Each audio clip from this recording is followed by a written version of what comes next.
Bismillah. Assalamualaikum warahmatullahi wabarakatuh. Alhamdulillah rabbil alamin. Wa sallallahu wa sallam wa baraka ala abdihi wa rasulihi nabiyina Muhammad wa ala alihi wa sahbihi ajma'in wa ba'd. Para jamaah sekalian, barakallahu fikum, ikhwan dan akhwat yang dimuliakan oleh Allah Subhanahu wa taala. Alhamdulillah, malam hari ini setelah salat maghrib yang semoga salat kita diterima oleh Allah Jalla wa Ala, kita, dan ini adalah kajian pertama ya, kajian perdana untuk mengkaji sebuah kitab yang penting, sebuah kitab yang sangat luar biasa, ditulis oleh seorang ulama muda. Ulamanya masih muda. Terlebih pada saat beliau menulis kitab ini, beliau benar-benar masih sangat muda. Kitabnya adalah, kalau dalam bahasa Arab namanya A'lam Sunnatil Mansyurah li'tiqadi Ta'ifatin Najiyatil Mansurah. Jadi kalau antum ingin misalnya beli dari bahasa Arabnya, ini kitabnya. I'lam As-Sunnatil Mansyurah. Ditulis oleh Syekh Hafidh, namanya Hafidh, Hafidh ibn Ahmad al-Hakami. Hafidh ibn Ahmad al-Hakami. Nah, kitab ini jamaah barakallahu fikum juga telah diterjemahkan dalam bahasa Indonesia, walhamdulillah. Terjemahannya mungkin ada beberapa, tapi ini yang ana dapatkan ini, dan ini sudah cukup bagus menurut ana, terjemahan Akidah Golongan Selamat Pustaka Imam Bonjol. Pustakanya Ustadz siapa ya? Ustadz Zainal ya, Ustadz Zainal. Syekh Hafidh Ahmad Al-Hakami. Dan ini insyaallah kitab yang bakal kita pakai di kajian kali ini biiznillah. Jadi jika antum ingin membeli bukunya, maka bisa beli buku yang cetakan Imam Bonjol, enggak tahu lagi cetakan-cetakan yang lain itu ya. Fa barakallahu fikum jamaah sekalian, sebelum kita masuk kepada inti dari kitabnya atau pembacaan kitabnya, penting sekali untuk kita mengenal tentang penulis itu sendiri. Ini Syekh Hafidh. Jadi bukan julukannya Hafidh. Kan ada ulama-ulama yang julukannya Al-Hafidh, seperti Al-Hafidh Ibnu Hajar, Al-Hafidh Ibnu Rajab dan lain sebagainya. Tapi kalau ini namanya Hafidh. Namanya Hafidh. Hafidh Ibn Ahmad Al-Hakami. Beliau lahir sekitar 100 tahun yang lalu. Jadi bukan ulama mutaqaddimin, enggak, bahkan ulama kontemporer beliau. Lahir berarti pada tahun 1342 Hijriah di Jazan. Di Jazan sekarang ini masuk Saudi, Jazan. 1342 Hijriah. Beliau lahir 1342 Hijriah. Nah, pada saat beliau mulai menginjak usia remaja, beliau mulai belajar menghafalkan Al-Quran sedikit demi sedikit, begitu juga mutun-mutun ilmiah, sampai di tahun 1360. Di tahun 1360, tepatnya di umur beliau yang ke-18 tahun kala itu, beliau rahimahullahu ta'ala mesti kehilangan ibunya dan ayahnya di tahun yang sama. Rahimahumullah. Pada saat ibunya lalu ayahnya meninggal, disitulah beliau akhirnya memfokuskan diri untuk menuntut ilmu. Akhirnya beliau mulai menuntut ilmu terus seperti itu, sampai akhirnya beliau itu udah mulai memiliki karya-karya ilmiah di umur yang belum genap 20 tahun. Subhanallah. Dan karya ilmiahnya ini bukan karya ilmiah yang gitu-gitu aja, enggak, tapi karya ilmiah yang beliau buat sebelum umur beliau 20 tahun aja itu dipuji oleh Syekh Muhammad bin Ibrahim Al-Syekh, mufti Saudi waktu itu. Umurnya berapa? Belum genap 20 tahun. Sebuah kitab yang beliau tulis, terkenal sebenarnya kitabnya, Salamul Wusul ila Ilmil Usul, dalam masalah akidah. Sulamul Wusul ila Ilmil Usul. Begitu juga beliau menulis bait-bait syair yang dinamakan Manzumah Mimiyah. Manzumah Mimiyah ini adalah salah satu karya beliau yang berkaitan tentang masalah ketinggian ilmu, ya, terus adab-adab penuntut ilmu dan lain sebagainya. Beliau tuh orangnya cerdas banget, hafalannya kuat banget, ya bayangin aja, belum sampai 20 tahun umurnya tapi karyanya udah banyak dan karyanya dipuji, ya. Beliau ini ya gila talibul ilm, gila menuntut ilmu, ya. Beliau sangat giat sekali. Bahkan dalam bait-bait syairnya beliau sampai mengatakan, ya talibal ilmi la tabghi bihi badala faqad dhafirta wa rabbul lawhi wal qalami wa qaddisul ilm wa'rif qadra hurmatah fil qawli wal fi'li wal adabi faltazimi wajhad bi'azmil qawi lan thana'a lah law ya'lamul mar qadral ilmi lam yanami. Beliau rahimahullahu ta'ala mengatakan, wahai penuntut ilmu, jangan pernah cari ganti dari menuntut ilmu. Udah, kalau Allah kasih taufik menuntut ilmu, dan nuntut ilmu. Jangan cari hobi-hobi yang lain, jangan ganti hobi-hobi yang lain, jangan. Faqad dhafirta wa rabbul lawhi wal qalami, demi Allah udah beruntung kamu. Wa qaddisul ilm, muliakan ilmu. Wa'rif qadra hurmatahu, dan kenalilah derajat ketinggian ilmu dalam perkataan, perbuatan, dan adab, peganglah. Yani adabnya mesti sesuai dengan ilmu, perkataannya mesti sesuai dengan ilmu, perbuatan juga seperti itu. Wajhad bi'azmil qawi, dan kalau nuntut ilmu mesti punya tekad yang kuat. Dan di akhir baitnya beliau, di akhir bait syairnya beliau bilang, kalau seseorang mengetahui keistimewaan ilmu, lam yanami, enggak tidur dia. Subhanallah. Belajar terus enggak tidur. Kalau dia tahu kadar keistimewaan ilmu, enggak tidur-tidur dia. Ya. Makanya beliau rahimahullahu taala memiliki banyak karya-karya, ya. Dan mungkin juga di sini ada yang tadi kan Sulamul Wusul, ini sebuah matan mukhtasar juga, singkat juga, disyarah lagi sama beliau, namanya kitab Ma'arijul Qabul. Kitab Ma'arijul Qabul, kitab referensi akidah di zaman sekarang. Bayangin. Ya. Dan selain itu, beliau juga memiliki kitab yang akan kita bahas ini. Jadi ini adalah salah satu karya terbaik beliau juga, ya. A'lamu Sunnatil Mansyurah. Isinya kurang lebih ada 223 pertanyaan dan jawaban. Soal jawab gayanya. Dan antum tahu, rahimahullahu taala, beliau menulis buku yang akan kita baca ini, ya, buku yang kita baca ini di umur beliau yang 23 tahun. Subhanallah. 23 tahun beliau tulis bab akidah dari A sampai Z. Nanti bakal dengerin gimana caranya beliau ini bisa mengumpulkan maklumat sebanyak ini, ya. Dan beliau karena karya-karyanya yang luar biasa, kecerdasan yang sangat tinggi, beliau akhirnya diperintahkan ngajar sama mufti waktu itu, ya. Dan rahimahullahu taala beliau wafat di umur 35 tahun. Ya, umurnya juga masih muda, ya, umurnya masih muda, namun karya-karyanya, ya Allah, wanginya tercium sampai Masjid Al-Fattah. Subhanallah. Beliau wafat di Mekah, ya, rahimahullahu taala, umur 35 tahun tapi karya-karyanya begitu luas. Makanya sabda Nabi alaihi salatu wassalam yang mengatakan pada saat ada seseorang nanya sama Nabi SAW, man khairun nas, siapa orang terbaik ya Rasulullah? Kata Nabi SAW, man tala umruhu wa hasuna amaluh, siapa yang umurnya panjang dan baik amalannya. Karena yang penting itu apa? Baik amalannya. Buat apa umur panjang kalau nggak baik amalannya? Ya, makanya ikhwatah barakallahu fikum. Ini memang nih kalau kita ambil contohnya Hafidz Al-Hakami, penulis ini rahimahullahu taala, ulama yang satu ini kita bisa melihat ini anak muda sebenarnya. Ya, muda banget bahkan. Umur 18 sudah mulai belajar kepada para ulama, umur 20, sebelum 20 udah mengeluarkan karya-karya ilmiah, umur 23 beliau buat kitab ini, ya, dan akhirnya wafat di umur 35 tahun. Ya.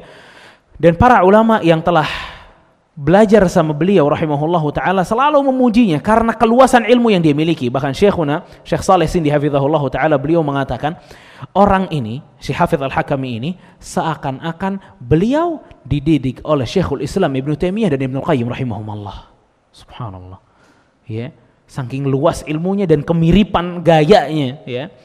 Dan Syekh Al-Hafidz Al-Hakami rahimahullah ini merupakan contoh buat kita. Memang kita tahu jamaah barakallahu fikum bahwa anak muda nih, ya, karakternya itu kurang ilmu, kurang sabar, kurang pengalaman, ya. Namun ada beberapa kasus-kasus yang tidak seperti itu, yakni anak muda bisa mengungguli orang-orang yang lebih senior di atasnya. Seperti Hafidz Al-Hakami rahimahullahu taala. Berapa banyak orang-orang diungguli oleh beliau ini, ya, rahimahullahu taala. Begitu juga sahabat-sahabat Rasulullah SAW seperti Usamah bin Zaid radhiyallahu anhu. Umur berapa jamaah Usamah bin Zaid waktu diutus menjadi panglima perang oleh Nabi? Berapa? 18 tahun. 18 tahun baru lulus SMA kalau hari ini.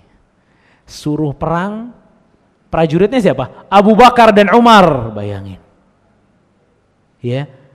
Tapi antum memang nggak bisa ya, kadang-kadang susah kita kolerasinya. 18 tahun di zaman sekarang sama 18 tahun di zaman Usamah bin Zaid. Hatta yang di Arab 18 tahun, orang Arab sekarang itu yang nggak mesti sama dengan Usamah bin Zaid radhiyallahu anhu, ya. Sekarang umur 18 tahun sibuk main PUBG. Main apa lagi? Main isinya, main HP, ya. Ini subhanallah, Usamah waktu umurnya masih remaja aja dia datang sama teman-temannya waktu perang Khandaq, ya. Itu daftarin diri, ya Rasulullah mau ikut perang. Ya, dan Usamah sengaja berdiri paling depan sama Rasulullah SAW biar dipilih. Sampai akhirnya Rasul kesian, ya udah ikut Usamah. Lalu kemudian akhirnya di umur beliau 18 tahun di tahun 11 Hijriah Rasulullah SAW memerintahkan dia untuk menjadi panglima perang, subhanallah.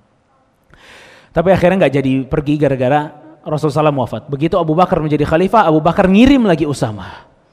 Dan waktu Abu Bakar mau ngirim Usamah, terjadi polemik di antara kaum Ansar. Kenapa anak muda yang suruh maju? Kata Abu Bakar radhiyallahu an, apakah kamu akan membatalkan perintah Rasulullah? Subhanallah. Ini perintah Rasul nih, Usamah suruh jalan. Akhirnya Usamah jalan melawan orang-orang Romawi, ya. Dan banyaklah ya para pemuda yang akhirnya mengungguli banyak orang. Itu sedikit tentang penulis rahimahullahu taala, ya. Kalau tentang bukunya jamaah barakallahu fikum, ini adalah buku membahas permasalahan akidah, ya. Membahas permasalahan akidah berisi 223 pertanyaan. Ya, 223 pertanyaan. Barakallahu fikum. Ya, kita masuk kepada kitabnya dan insyaallah hari ini kita dibantu juga untuk membacakan kitab oleh Ustaz Aiman. Tafadhal.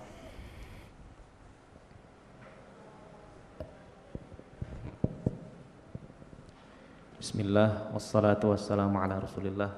Qala al-muallif rahimahullah. A'udzu billahi minasyaitonir rajim. Bismillahirrahmanirrahim.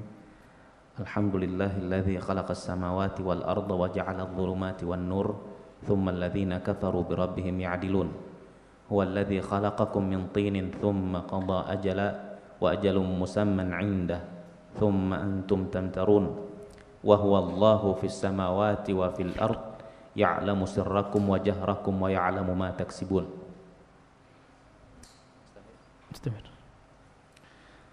وقالوا اتخذ الله ولدا سبحانه بل له ما في السماوات والأرض كل له قانتون بديع السماوات والأرض وإذا قضى أمرا فإنما يقول له كن فيكون وربك يخلق ما يشاء ويختار ما كان لهم الخيرة سبحان الله وتعالى عما يشركون لا يسأل عما يفعل وهم يسألون liyudhhirahu 'ala ad-dini kullihi walau karihal musyrikun. Semoga salawat Allah. Semoga salawat Allah Azza wa Jalla terlimpahkan kepada beliau, kepada sanak keluarga dan para sahabat beliau yang telah menegakkan hukum dengan benar, dan dengan itulah mereka menjadi orang-orang yang adil, juga kepada para tabi'in yang mengikuti mereka dengan benar, yang tidak pernah menyimpang dari ajaran as-sunnah, tidak pernah menyeleweng darinya, bahkan mereka selalu berusaha untuk meniti jalan dan berpegang teguh pada jalan kebenaran itu, selalu memberikan loyalitas terhadapnya dan bersikap antipati demi membelanya, menjadikannya sebagai sikap membela dan mempertahankannya. Nah. Terus? Semoga salawat dan salam Semoga salawat dan salam juga terlimpahkan kepada seluruh manusia yang mengikuti jejak mereka hingga hari kiamat. Ya, barakallahu fikum. Ini adalah potongan pertama dari muqaddimah penulis rahimahullahu taala. Ya, setelah beliau membawakan ayat-ayat yang berkaitan dengan tauhid, kemudian beliau rahimahullahu taala salam kepada Nabi SAW, bersalawat kepada Nabi SAW, dan ini adalah adab setiap para ulama dalam tulisan-tulisan mereka. Ya, mereka memulai dengan bismillah, mereka memulai dengan ayat-ayat Allah, mereka kemudian bersalawat kepada Nabi SAW. Dan beliau tidak lupa juga menyebutkan di situ sifat-sifat para sahabat yang berani mati untuk Islam, ya, berani mati untuk Islam, ya. Dan ini adalah salah satu hal yang merupakan ciri ahlu sunnah wal jamaah, peduli dengan salamnya mereka, doanya mereka kepada para sahabat.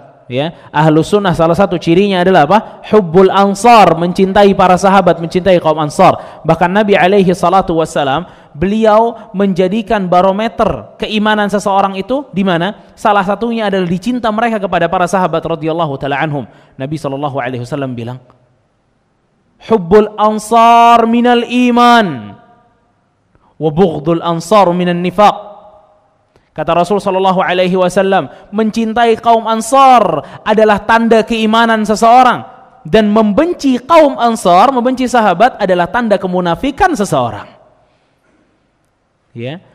Makanya di sini adalah gaya atau ciri karakter dari para ahlu sunnah wal jamaah yang selalu mendoakan para sahabat ridwanullahu alaihim jami'an. Nah, sekarang kita baca lagi jamaah barakallahu fikum tentang perkataan penulis rahimahullahu ta'ala dalam mukadimah yang bagian kedua. Silakan. Amma ba'du, ini adalah sebuah tulisan ringkas yang memiliki nilai dan faedah yang besar. Amat banyak pelajaran dan manfaat yang terkandung di dalamnya, memuat beberapa kaidah agama, meliputi banyak dasar-dasar tauhid yang menjadi dakwah para rasul, yang menjadi tujuan diturunkannya kitab-kitab suci. Maka tidak ada jaminan keselamatan bagi orang yang meyakini selain dari keyakinan tersebut.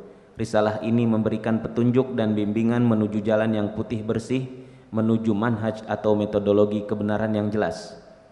Dalam risalah ini penulis menjelaskan berbagai perkara dan kriteria iman, serta berbagai hal yang bisa melenyapkan keimanan atau mengurangi kesempurnaannya. Na'am, barakallahu fikum. Nah jamaah barakallahu fikum, kedengeran apa enggak Ustaz Aiman baca? Dengeran insyaallah ya. Berarti kalau antum telah mendengar apa yang dikatakan tadi, di situ penulis mengatakan apa? Ini adalah sebuah tulisan ringkas pertama. Memiliki nilai dan faedah yang besar. Memiliki nilai dan faedah yang sangat besar. Amat banyak pelajaran dan manfaat yang terkandung di dalamnya. Ini siapa yang ngomong gini jemaah? Penulis memuji kitabnya sendiri. Barakallahu fikum. Penulis rahimahullahu taala di sini ya melakukan apa yang telah dilakukan oleh Nabi Yusuf alaihissalam. Pada saat Nabi Yusuf alaihissalam diperintahkan oleh raja Mesir kala itu mau jabatan apa, Nabi Yusuf mengatakan apa? Qala ja'alni ala khazainil ard inni hafizun alim. Kata Nabi Yusuf alaihissalam, jadikanlah aku menteri ekonominya, ya, menteri ekonominya. Inni hafizun alim, karena aku hafiz, aku ini amanah orangnya, alim, banyak ilmunya. Ya, yang dimaksud penulis rahimahullah di sini bukan untuk ujub, tapi memperlihatkan kepada para pembaca keistimewaan dari buku yang telah dia susun. Sebagaimana Nabi Yusuf alaihissalam, ini keistimewaan yang saya miliki, bukan untuk ujub, tapi untuk memantaskan diri untuk job tadi itu. Makanya jamaah barakallahu fikum, kalau kita bicara karya-karya ilmiah, ya, karya-karya ilmiah, kalau di kampus di mana, ya, itu kan tesis seseorang, karya ilmiah seseorang, itu nggak boleh di awal-awalnya pakai tawaduan. Maksudnya merendah gitu. Ini merupakan tulisan orang yang lemah, tidak banyak ilmunya. Wah, dosennya marah kalau begini. Nanti nggak usah nulis kalau begini.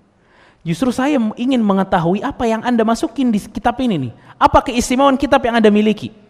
Ya. Anda pernah datang satu munaqasyah, ya, persidangan tesis di kampus dulu. Jadi orangnya orang Aljazair kalau nggak salah. Dia nulis kayak gitu di awal-awalnya nulis kayak gitu. Ya. Saya ini maksudnya ya tawadu lah kasarnya. Dia ingin tawadu dalam risalahnya, tapi akhirnya apa? Dihabisin nama dosen pengujinya. Ya, ini bukan tempat Anda tawadu kepada kami. Justru kami ingin melihat apa yang Anda miliki. Ya, tawadu bainaka wa bainallah. Tawadu antara engkau dengan Allah Subhanahu wa taala. Ini kitab ada apa? Istimewanya apa? Kenapa orang-orang perlu kitab ini? Ya, sebagaimana yang dikatakan penulis di sini, jamaah barakallahu fikum. Ya, karena karya ilmiah memang butuh ini agar orang-orang itu lihat gitu loh. Oh, ternyata kitab ini tuh isinya A dan B dan C, keistimewaannya ini dan itu. Ya. Tapi kalau ngomongin tentang apakah buku itu berarti tidak butuh di saran atau tidak butuh kritik dan saran, nggak mungkin. Setiap buku pasti butuh kritik dan saran. Biasanya di akhirnya penulis akan mengatakan buku ini selalu terbuka untuk kritik dan saran. Ya, karena satu-satunya buku yang nggak perlu kritik dan saran adalah Al-Quran. Baru antum buka Allah udah bilang apa? Alif Lam Mim, dzalikal kitab la raiba fih. Ini buku nih, yang kitab Al-Quran nih, la raiba fi, nggak ada keraguan di dalamnya, nggak ada salah-salahnya. Hudan lil muttaqin, petunjuk orang bertakwa. Nggak ada kata Allah. Jadi nggak butuh Al-Quran kritik, nggak butuh Al-Quran disidangkan tuh nggak butuh. La raiba fi, nggak ada keraguan, nggak ada kayaknya ini salah, ini benar, nggak ada. Benar semua dari awal sampai akhir. Dan nggak ada kitab yang seperti itu. Ya, semua kitab itu pasti di dalamnya meliputi kesalahan-kesalahan karena yang menyusunnya adalah manusia. Ya. Dan memang Allah Subhanahu wa taala enggak mau menjadikan adanya satu buku yang bersih dari kesalahan kecuali Al-Qur'an. Enggak ada satu buku yang bersih dari kesalahan kecuali apa? Al-Qur'an. Ya. Dan inilah yang perlu kita ketahui. Nah, beliau menjelaskan di sini, maka tidak ada beliau mengatakan bahwa kitab ini berkaitan tentang masalah akidah, kaidah-kaidah agama, banyak dasar-dasar tauhid, ya. Maka tidak ada jaminan keselamatan bagi orang yang meyakini selain dari keyakinan tersebut. Ya, memang enggak bisa seseorang dikatakan selamat pada saat dia meyakini sesuatu yang bukan diyakini oleh ahli sunnah wal jamaah. Ya. Dan di sini jamaah barakallahu fikum, beliau sampai mengatakan bahwa hal ini, ya, risalah ini memberikan petunjuk dan bimbingan menuju jalan yang putih bersih. Karena jalan Islam itu jalan yang putih bersih, sebagaimana sabda Nabi sallallahu alaihi wasallam, "Qad taraktukum 'alal bayda, lailuha kanahariha la yazighu anha ba'di illa halik." Kata Nabi sallallahu alaihi wasallam, "Aku telah meninggalkan kalian di padang yang putih, malamnya laksana siang, tiada yang tersesat darinya kecuali orang yang binasa." Jadi Islam ini terang. Ya, sangat-sangat terang. Barakallahu fikum. Lanjutin.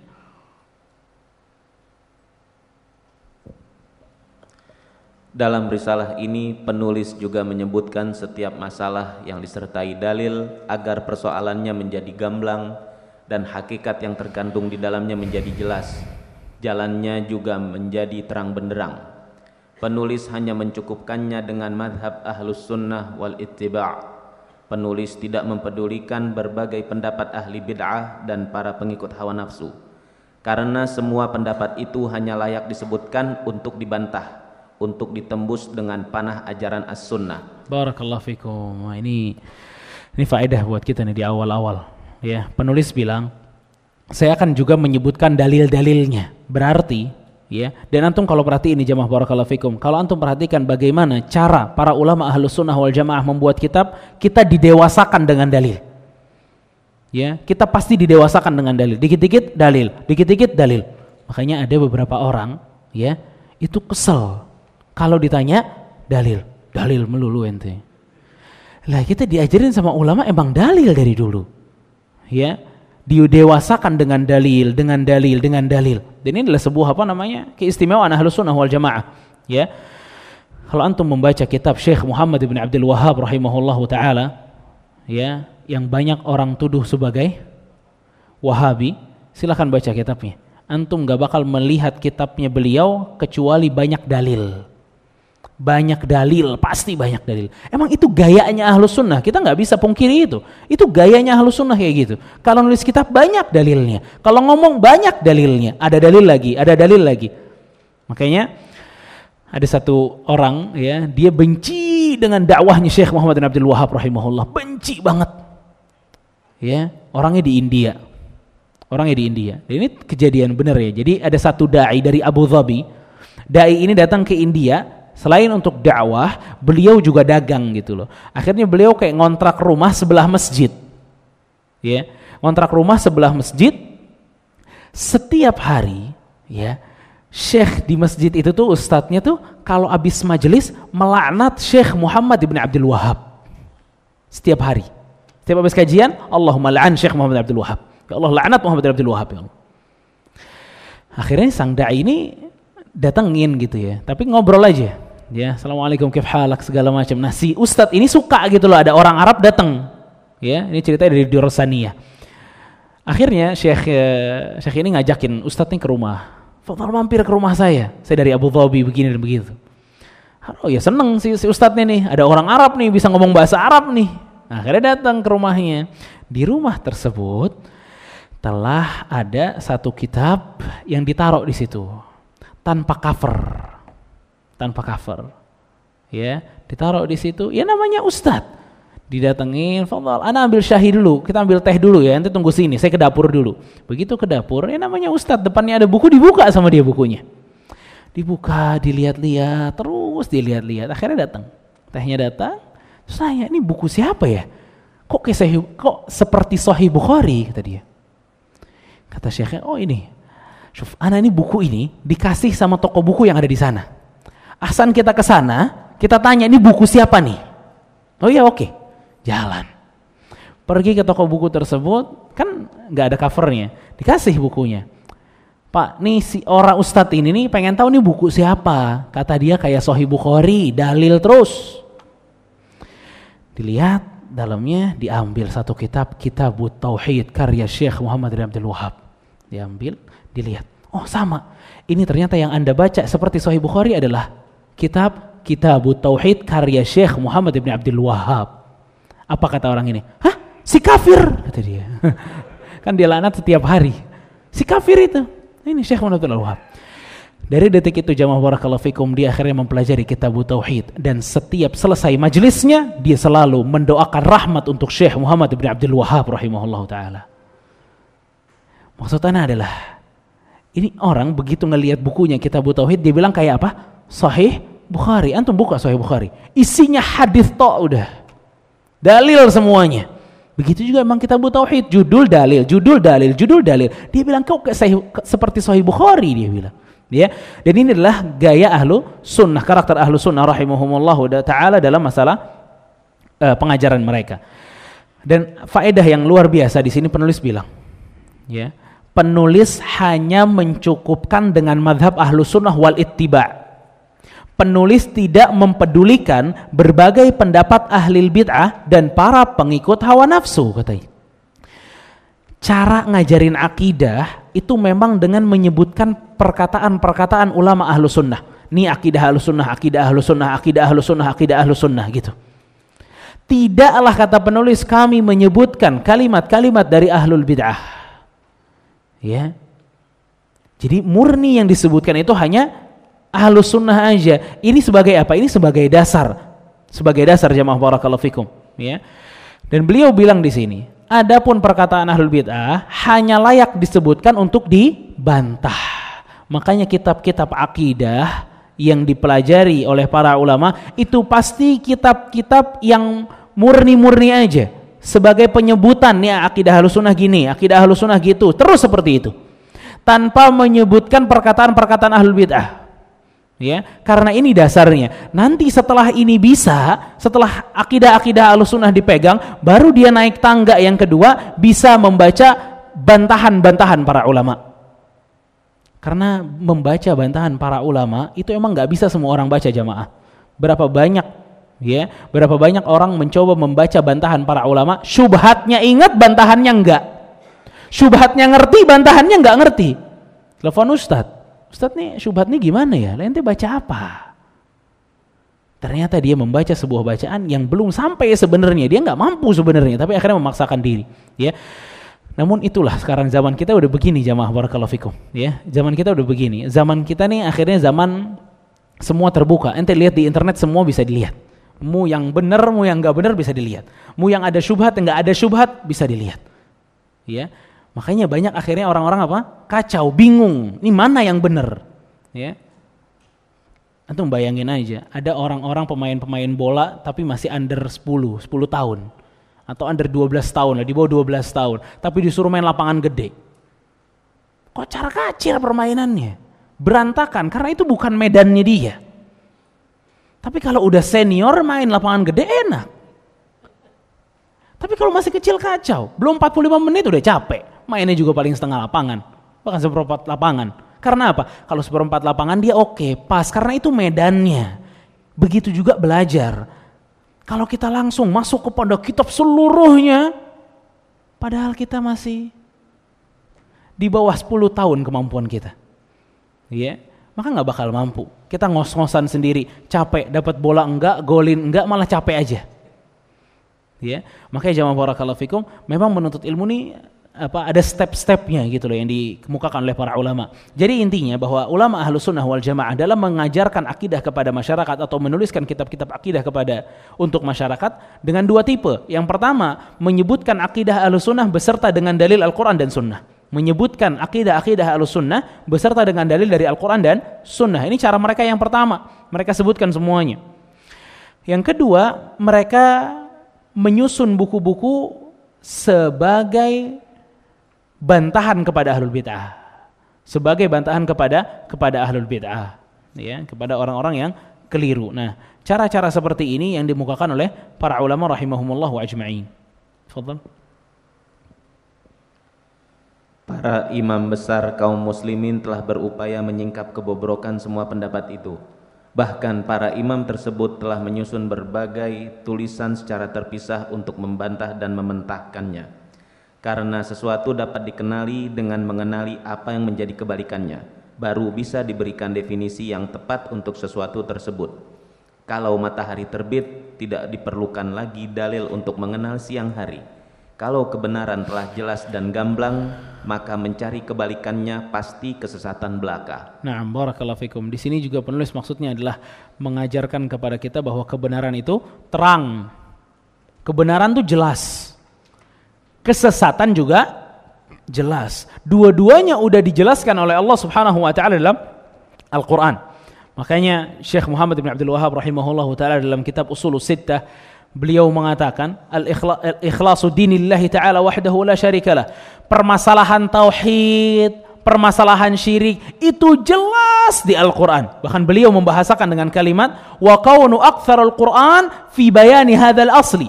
Dan bahkan Al-Qur'an itu kebanyakan ngomongin masalah apa? Tauhid dan syirik. Dan perkataan itu mampu difahami oleh abladul ammah. Awam yang paling bahlul ngerti. Abladul ammah ngerti ini tauhid kata Allah, yang ini syirik. Tapi kata Syekhul Islam Muhammad bin Abdul Wahhab rahimahullah, beliau mengatakan, "Tsumma lamma sara ala aktsaril minal ummati ma sar." Namun terjadilah apa yang terjadi di kebanyakan umat. Setan itu akhirnya menjadikan apa yang ikhlas itu syirik, yang syirik itu ikhlas. Ya, yang tauhid itu syirik, yang syirik itu tauhid, ya. Namun bukan berarti bahwa keburukan itu tidak dibantah. Keburukan itu dibantah. Ya, butuh dibantah, butuh nahi mungkar tentunya. Banyak orang-orang yang akhirnya samar melihat keburukan.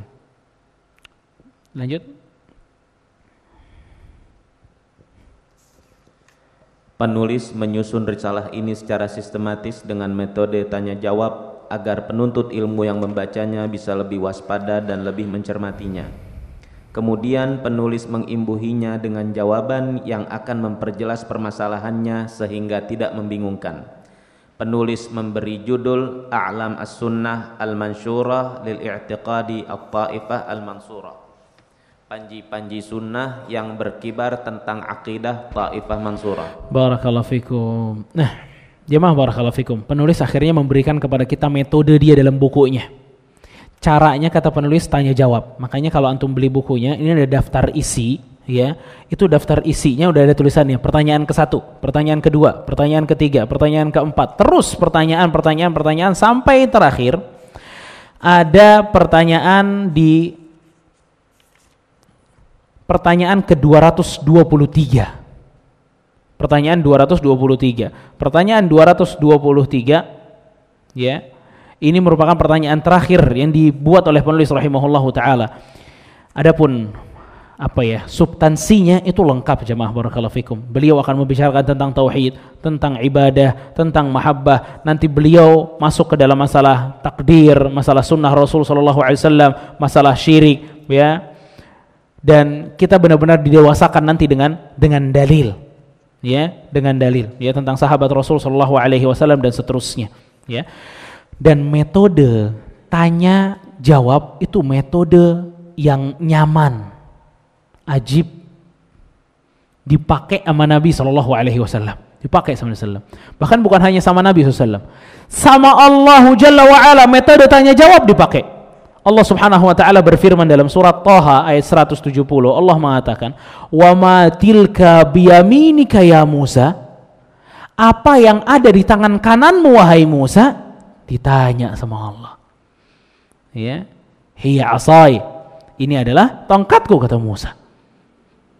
Dan Nabi sallallahu alaihi wasallam itu bertanya kepada para sahabat untuk apa? Untuk belajar. Siapa yang ingat hadisnya jemaah? Apa contohnya? Nabi SAW pernah nanya kepada para sahabat untuk dalam rangka belajar.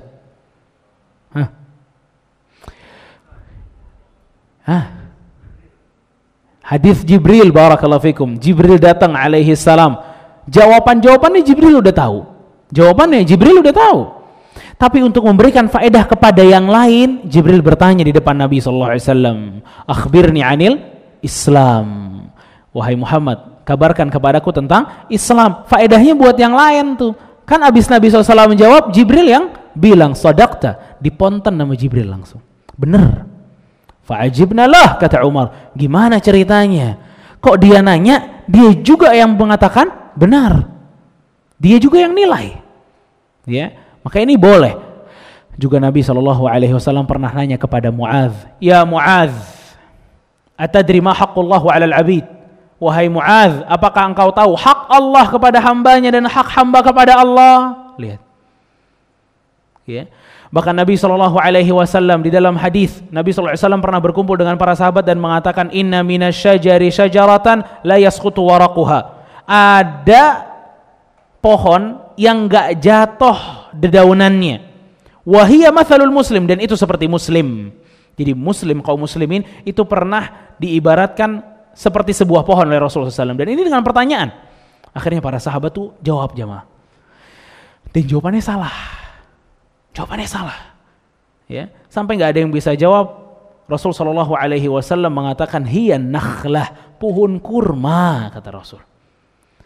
Di situ ada anak kecil satu. Anaknya Umar bin Khattab, Abdullah bin Umar.